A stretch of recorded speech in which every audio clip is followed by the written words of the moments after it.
In this movie, we're going to learn how to enable PHP on our Macintosh.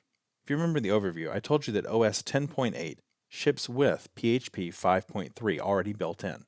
Now it's already there, but it's not enabled, it's not turned on, meaning that Apache isn't ready to serve up PHP files. We're going to have to make a little change to make that happen. In addition, 5.3 isn't the newest version of PHP. So we're also going to want to upgrade to a newer version, and I think it's instructive for you to see how to do that process. But we're going to start out by just getting version 5.3 up and running by enabling it. Let's see how.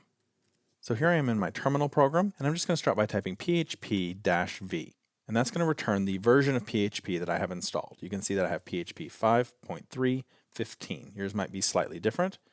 Notice also that it tells me that it's running Zend engine v2. We talked about that in the history section, that PHP now runs on the Zend engine.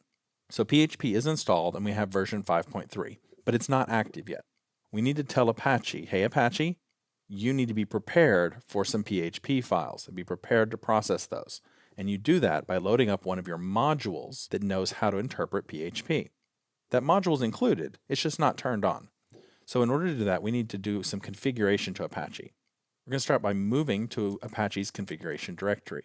That's going to be cd /etc/Apache2. This is where Apache's config files are stored. If we type ls, we'll get a list of those. And you can see httpd.conf. That's the file that we want. We know httpd is the nickname for Apache and conf for the config file. So in order to edit that, I'm going to use sudo to get my maximum amount of Unix privileges, and then nano for my simple text editor, and then I'm going to edit that httpd.conf file. It's going to ask me for my password. That's the password I use when I'm installing software on my Mac. And here it is. Now I have the conf file open. I can browse this and make all sorts of changes and configurations to Apache, but I'm really just looking for one change, which is for PHP. So instead of browsing through this long document, it says it's 500 lines long, I'm going to go straight to it. And you can see that one of the options at the bottom is where is. And the way to get that is Control W, and that will allow us to search for some text. And what are we going to search for? PHP. So I have PHP and hit return. It takes us straight there. So here it is, the PHP 5 module. This is the module that gives Apache the knowledge about how to interpret PHP code. But it's not loaded right now. And how do I know that? Because this pound or hash sign that's at the beginning is telling it that this line is commented out and is not to be loaded. So I need to take that out. You won't be able to just use your mouse and click there. We're on the command line. We want to use your arrow keys. So move the cursor over to the L and then just hit delete to get rid of that. Now it has been uncommented. The next time that Apache loads this config file, it will also load the module to be able to read PHP code.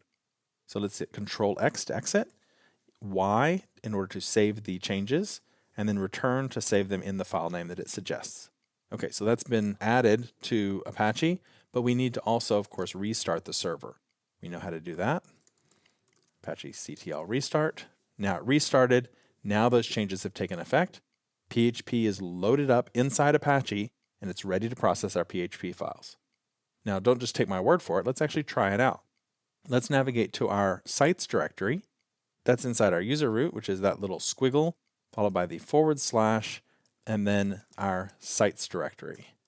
If I list, you'll see that I have my index.html file in there.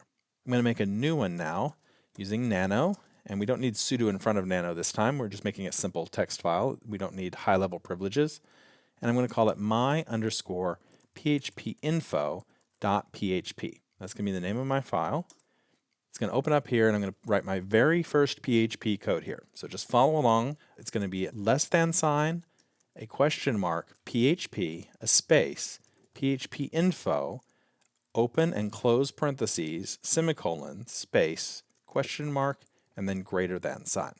We'll talk about what all of these things mean, but the short version is that I've got PHP tags on either side of a command telling it what to do. So the beginning and ending bookends that have the question mark and the less than, greater than signs, those are the PHP tags telling it, hey, PHP is inside here.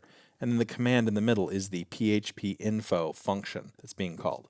So now when we go to a browser and we request Apache to load up this PHP page, it's going to see that it ends in .php.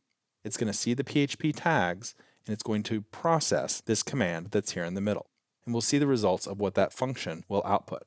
So let's do Control X to exit, Y to save our changes, and return to keep that file name. We can see that it is here in my sites directory. Let's go to our browser. Let's try it out. Localhost. Remember, we need to put our username in front of this. And then my_phpinfo.php.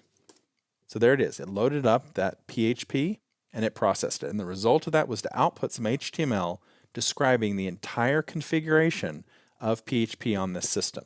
It's an extremely useful command. First of all, because it tells you all the configuration, so you could review that and see how things are configured, see if there are any problems, but also just because it is the simplest test that you can do to prove to yourself that PHP is working on this system. If the PHP info page works, then Apache is able to handle serving up PHP. The problem's got to be something else. So that's it. We've now enabled PHP. And we could go ahead and we could start working with this, and you could go through this tutorial, and almost everything that I'm going to show you in the tutorial is going to work just fine with version 5.3 of PHP. However, I want us to see how we can upgrade to a newer version, and we're going to do that next.